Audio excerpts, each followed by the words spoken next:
Well, hello everyone, this is Peter Brown with your weather for the next 7 days. Here we are heading in towards the 4th of July weekend.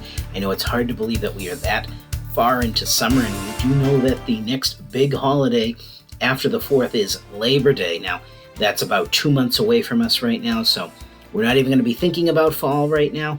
But just to let you know, we are getting in towards the middle and the heart of summer right now. Now, starting up here on Friday on the 4th of July, again, getting out there to all the festivities, watching any of the fireworks, going to the beach. It is going to be a beautiful day. Temperatures a little bit cooler than average, around 80 in the low 80s, but very dry, a little bit of a breeze, and very pleasant out there. Now, as we get in towards the end of our period, getting in towards next Thursday into July 10th, we should be seeing temperatures at this time of the year just about reaching their peak for the entire year.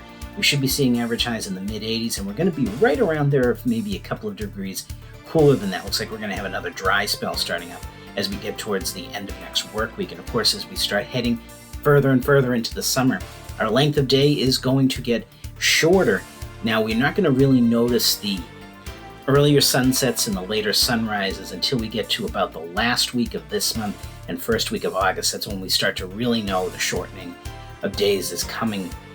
Now, as we go ahead, let's take a look at the Climate Prediction Center's calling for us in terms of temperatures and precipitation over the next 7 to 10 days.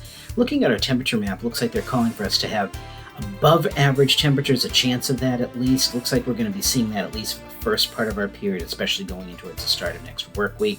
Looks like we might cool off a little bit as we get towards the latter portion of next week.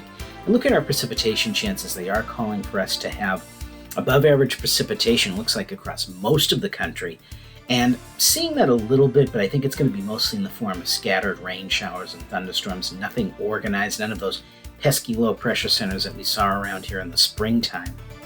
So as we go ahead, let's take a look at those 7 days of weather coming up. And again, starting out your period on Friday, starting out your long 4th of July holiday weekend, it is going to be beautiful out there. I think Friday is actually going to be the best of the 3 days. I think, though, we are going to have sunny, nice conditions for all 3 days of the long weekend. So that is a rarity here in southern New England. We usually eke out one of those days or a couple of them with rain showers, but I think we're going to be okay this weekend. Starting again Friday, temperatures in the low 80s, dry and pleasant out there. Now as we get into it Saturday and Sunday, we're going to see the humidity and the heat come back. Temperatures getting up near 90 again by Sunday. That's when we may see a chance of scattered rain shower or thunderstorm coming into the picture. Then as you go back to work on Monday and Tuesday, or if you're on vacation, that's when the real heat and humidity will be here. We'll be seeing temperatures in the low to mid 90s, very warm at night. But thereafter, getting in towards Wednesday and Thursday, we're going to see a cold front slip down through the area, and it's going to cool off a little bit on Wednesday. Still a little bit sticky out there. Temperatures average for this time of the year in the mid 80s, and then cooling off a little bit more, we think, as we get in towards Thursday. The temperatures getting down into the lower 80s. So everyone, get out there, enjoy the weather, have a great week, and a happy 4th of July to all of you.